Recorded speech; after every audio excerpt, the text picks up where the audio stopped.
This is Andy Mackenzie, and as days go, this one hasn't got off to too good a start.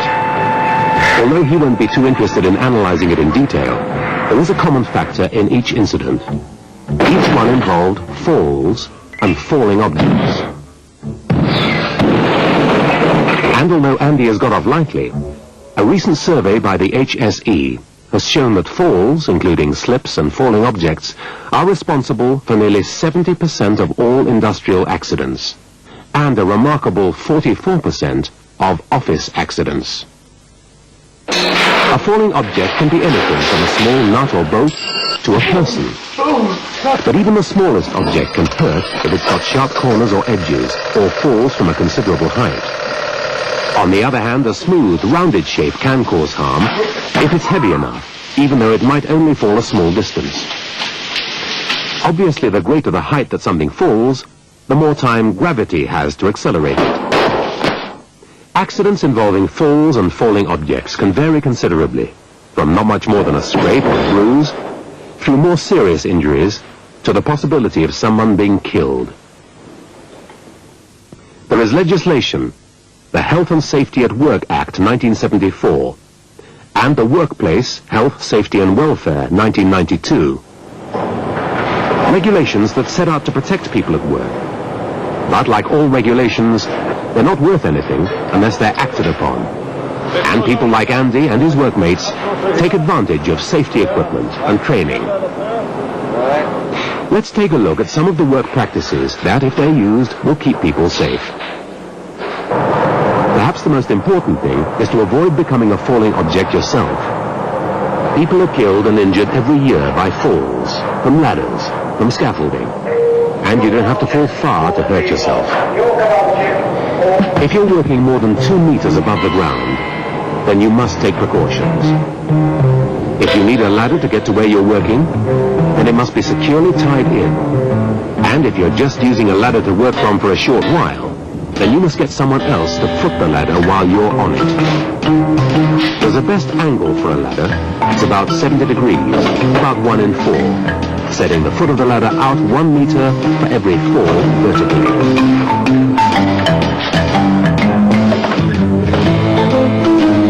The commonest cause of falls from ladders is overreaching.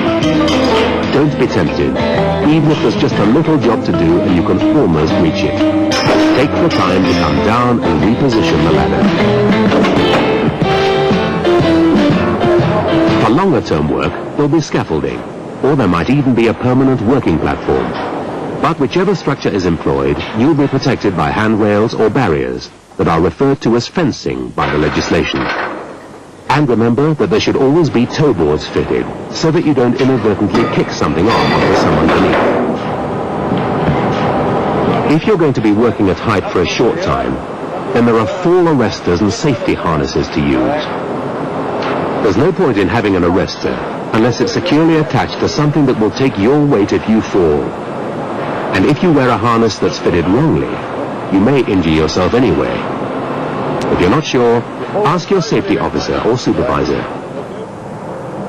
When you're on scaffolding, don't be tempted to take shortcuts or get an extra little bit of height by climbing on the guardrail or handrail. So many accidents are caused when people try to save just a little bit of time. Don't do it. And of course, you shouldn't go on any scaffolding unless it's got a green scaff tag on it. And again, don't try modifying it yourself. Putting up scaffolding takes time and is expensive. So if you have to do a job somewhere that a crane can reach, you could use a personnel work basket. There are particular standards for these, so not just any basket will do.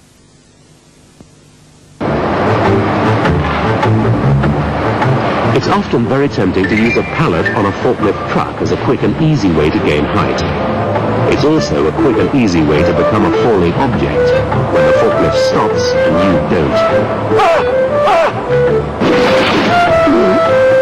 You don't necessarily have to be at a great height to fall. You can always fall through a hole or into something, and it's especially dangerous if you fall into a tank containing a poisonous or corrosive substance, or even a solid but free-flowing material into which you could sink and suffocate.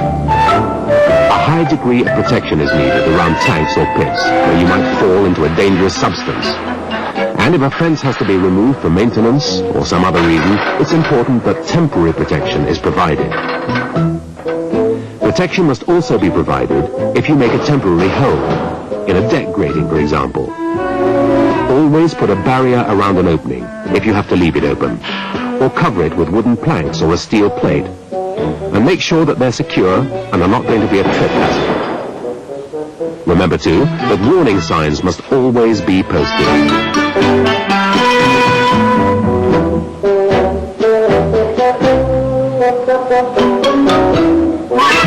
Although falls from a height happen more often than they should, it's more common for people to be injured by things falling on them.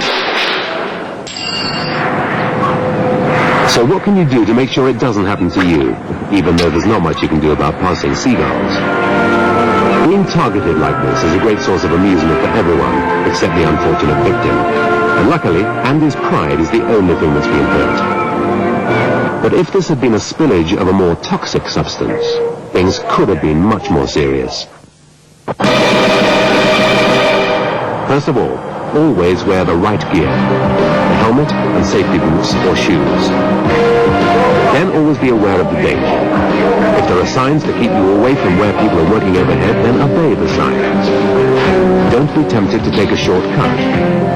Be aware of cranes, of moving loads, of people working overhead, especially if you're under a mezzanine deck, which is likely to have open gratings.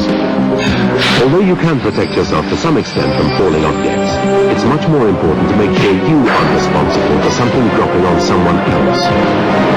Even though you've done something hundreds of times safely, it only takes a moment's lack of concentration for someone to get hurt. The commonest falling objects are hand tools.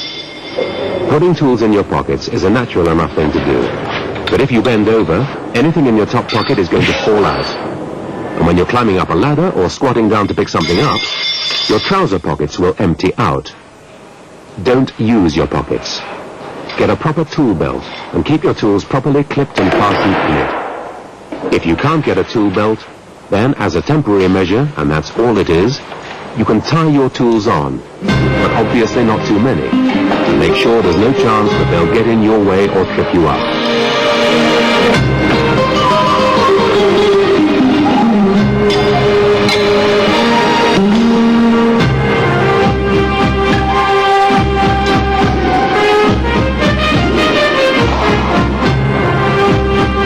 When you're working, remember that tools or machinery parts can roll around and be kicked, or can be blown by the wind.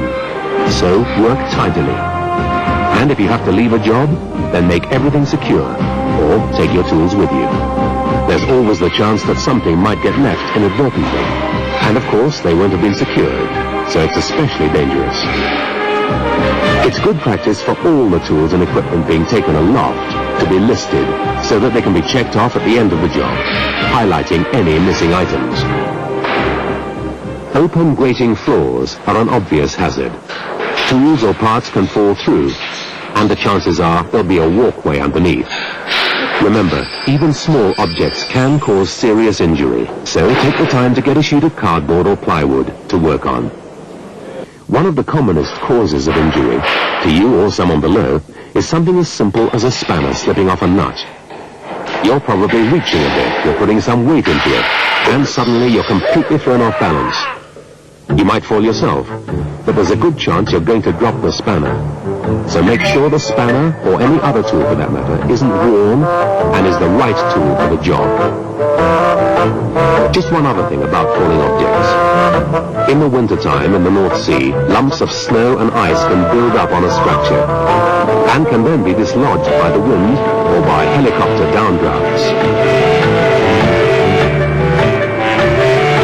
You can also get large lumps of solidified grease coming off the drill line, and if they fall the height of the derrick, then they're going to hurt. People can and do get hurt when stored materials fall on them because they haven't been stacked properly. Like most other things, it's a question of a little bit of thought and common sense, like banding or wrapping loads on a pallet, putting a sheet of cardboard on a pallet so that things can't fall through, and like having a height limit for stacks. The dangers of falling and falling objects don't end when you take your boiler suit off. Remember what we said at the beginning. 44% of accidents in the office are caused by falls, slips, and falling objects. And it doesn't make much difference to you if you get injured by falling at the worksite or back in the office. It's still going to hurt. Even filing cabinets can become serious hazards. If you leave the bottom drawers open, then someone can trip over. And if you overload the top drawers, a whole lot can come over. And remember, a full filing cabinet is a considerable weight and has sharp edges. In fact, some of the commonest accidents in the office are just simple slips, trips or falls on the same level. And the commonest cause of slips is when somebody slips on something that someone else has spilled. It's so simple, isn't it? If you spill something, then clean it up, or get it cleaned up. A fall isn't a trivial thing. You could end up with an injured back, which could give you trouble for years and years. When it comes down to it, it's usually your fault for not taking care. When it comes to being hurt by falling objects, there's only so much you can do yourself, really. You have to rely on the common sense and care of the people you work with.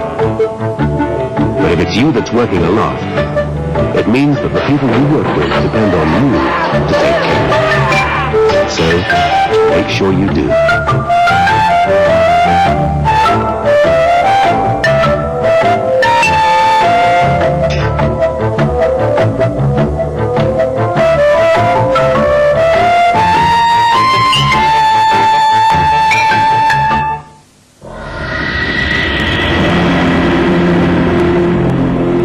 North Sea Lifting offers a complete range of safety awareness packages. For further information, please contact